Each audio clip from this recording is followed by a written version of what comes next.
जय मां गायत्री। आप देख रहे हैं law and the spirituals secret.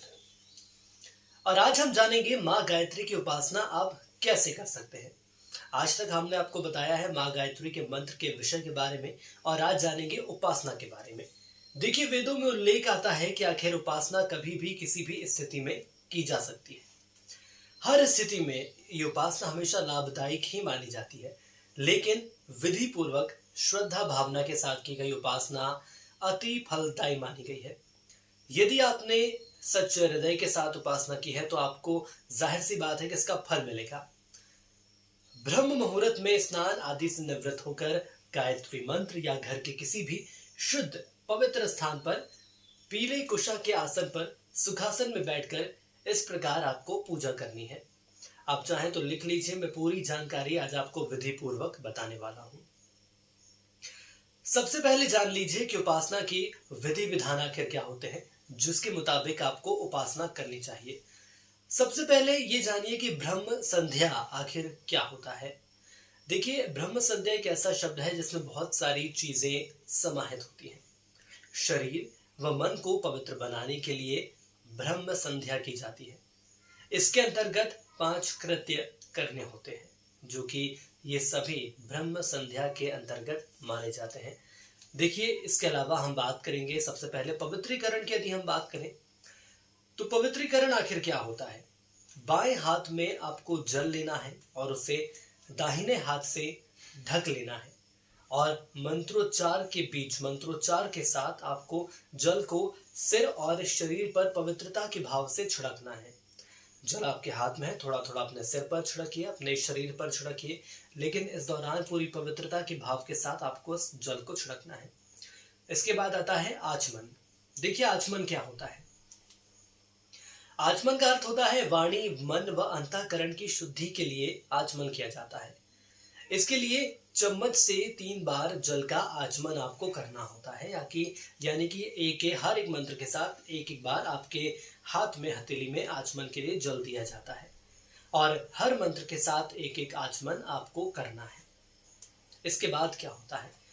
इसके बाद आता है शिखा स्पर्श एवं वंदन। शिखा के स्थान को स्पर्श करते हुए आप ऐसी भावना लाएं मन में, आप ऐसा मन में विचार बनाएं कि मां गायत्री के प्रतीक के माध्यम से सदा सद्विचार ही यहाँ पर स्थापित होंगे। जब मैं यहाँ पर बैठा हूं तो यहाँ से हमेशा सद्विचार ही आगे बढ़ेंगे। मेरे द्वारा हमेशा कोशिश रहेगी कि सही विचार, सच्चे विचार में आगे बढ़ाऊं, और जो मंत्र बताए जाएंगे उनका उच्चारण हमें करना होगा। इस तरह की भावना आपको अपने मन में रखनी है। इसके बाद आता है प्राणायाम। देखिए, श्वास को धीमी गति से गहरी खींचकर आपको रोकना है व बाहर निकालना ही प्राणायाम के क्रम में आता है। आपको सांस गहरी रोकना है खींचकर, उसके बाद धीरे से बाहर निकालना है। श्वास खींचने के साथ भावना करें कि प्राण शक्ति, श्रेष्ठता श्वास के द्वारा अंदर खींची जा रही है। आपको ऐसा लगना चाहिए कि प्राण शक्ति भी मेरे अंदर जा रही है। छोड़ते समय यह भावना करें कि जो मेरे दुर्गुण हैं, दुष्प्रवृत्तियां हैं, जो बुरे विचार हैं, जो गलत आदतें हैं, वो सभी मेरी सांस के साथ ही बाहर निकल रहा है। ऐसा आपको भाव अपने मन में रखना है, और प्राणायाम भी मंत्र के उच्चारण के साथ ही आपको करना है। देखिए, मंत्र का उच्चारण बराबर चल रहा है, लेकिन उसके साथ आपके जो विचार हैं, मैं वो आपको बता रहा हूँ कि वो विचार आपको अपने दिमाग में रखने हैं। इसके बाद क्या आता है। इसके बाद आता है न्यास। अब इसका न्यास का आखिर प्रयोजन क्या होता है। शरीर के सभी महत्वपूर्ण अंगों में पवित्रता का समावेश करता है, अंतः की चेतना को जगाता है, ताकि देव पूजन जैसा श्रेष्ठ कृत्य किया जा सके। यदि हमें देव पूजन करना है तो हमारी आत्मा, हमारे शरीर के साथ साथ हमारी आत्मा भी पवित्र होनी चाहिए। बाएं हाथ की हथेली में जल लेकर दाहिने हाथ की 5 उंगलियों को जल में भिगोकर बताए गए स्थान को मंत्रोच्चार के साथ स्पर्श करना है। जब भी आप पूजा करने बैठते हैं तो जो स्थान आपको बताया जाता है जहां धरती मां को स्पर्श करना है, तो मंत्रोच्चार के साथ स्पर्श करना है। साथ ही साथ आपको अपने जो मन के भाव हैं वो बेहद साफ रखने हैं, क्योंकि हम देव पूजन करने बैठे हैं। जो 5 कृत्य आपको बताए गए हैं उनका भाव यह है कि साधक में पवित्रता आए, प्रखंडता आए, प्रखरता आए, जिससे कि वो पवित्रता की ओर आगे बढ़ सकता है, मलिनता, अवांछनीयता को निवृत्त कर सके। पवित्र प्रखर व्यक्ति ही भगवान के दरबार में प्रवेश के अधिकारी होते हैं। अपवित्र व्यक्ति को प्रवेश नहीं मिलता है। माँ गायत्री का आह्वान आपको इसके बाद करना है। अगर घर में आप पूजा कर रहे हैं तो महाप्रज्ञा ऋतंभरा गायत्री का प्रतीक चित्र सुसज्जित पूजा वेदी पर स्थापित करें। आप जहां पूजा करते हैं, जो आपका मंदिर है, वहां पर माँ गायत्री का चित्र स्थापित कर सकते हैं, चित्र रख सकते हैं। वेदी पर कलश, घी या दीपक भी स्थापित आप कर सकते हैं। इसके बाद जो आपको मंत्र बताए जाते हैं, उस मंत्र के माध्यम से आपको माता का आह्वान करना होता है। सच्चे हृदय के साथ आपको माता का आह्वान करना है। आपको भावना करनी है कि आपकी प्रार्थना श्रद्धा के अनुरूप हो। माँ गायत्री की शक्ति पूजा स्थल पर अवतरित हो रही है, ऐसी आपको मन में भावना रखना है।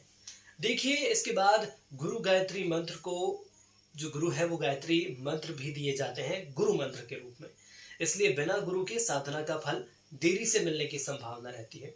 कोशिश हमारी ये रहनी चाहिए, कोशिश साधक की रहनी चाहिए कि यदि आपके गुरु हैं तो उनकी चेतना का आह्वान आप करें, उपासना करें। सफलता पूजा स्थल पर आपको मंत्र के साथ करनी है, जैसे कि ओम गुरु ब्रह्मा गुरु विष्णु गुरुर महेश्वरः गुरु परब्रह्मा तस्मै श्री गुरुवे नमः। आपको इस मंत्र का जाप करना है। आह्वान के बाद आपको, आह्वान के पश्चात आपको देव पूजन में घनिष्ठता स्थापित करनी है और इसके लिए पंचोपचार द्वारा पूजन विधिवत संपन्न आपको करना है। जिसके लिए आपको कौन कौन सी चीजें चाहिए, उसके लिए देखिए, सबसे पहले आता है जल, उसके बाद आता है अक्षत, पुष्प, धूप, दीप, नैवेद्य।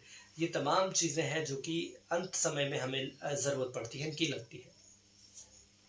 5 पदार्थ प्रतीक के रूप में माँ के समक्ष आपको अर्पित करना है। ये पूरे 5 पदार्थ आपको माँ के समक्ष अर्पित करना है। उसके बाद आपको क्या करना है, आपको शांत चित होकर बैठना है, बिल्कुल शांत आपको बैठना है।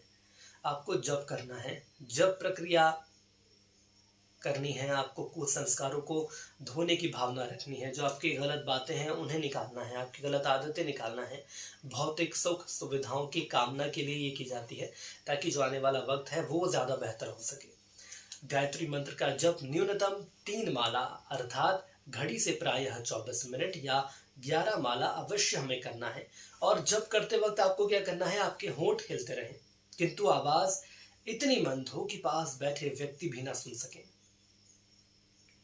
जप करते समय बंद नेत्रों से उगते हुए सूर्य की आपको ध्यान करना है। आपके नेत्र बंद हैं, लेकिन आप मन ही मन विचार कर रहे हैं कि सूर्य देवता उग रहे हैं, आ रहे हैं, अपनी रोशनी फैला रहे हैं। ऐसे करने से मंत्र का जो जप का फल है वो अधिक मिलने की संभावना बढ़ जाती है। और इसके बाद माँ गायत्री के महामंत्र का आपको जाप करना है। ओम भूर्भुवस्सुः तत्सवितुर्वरेण्यं भर्गो देवस्य धीमहि धियो यो नः प्रचोदयात्।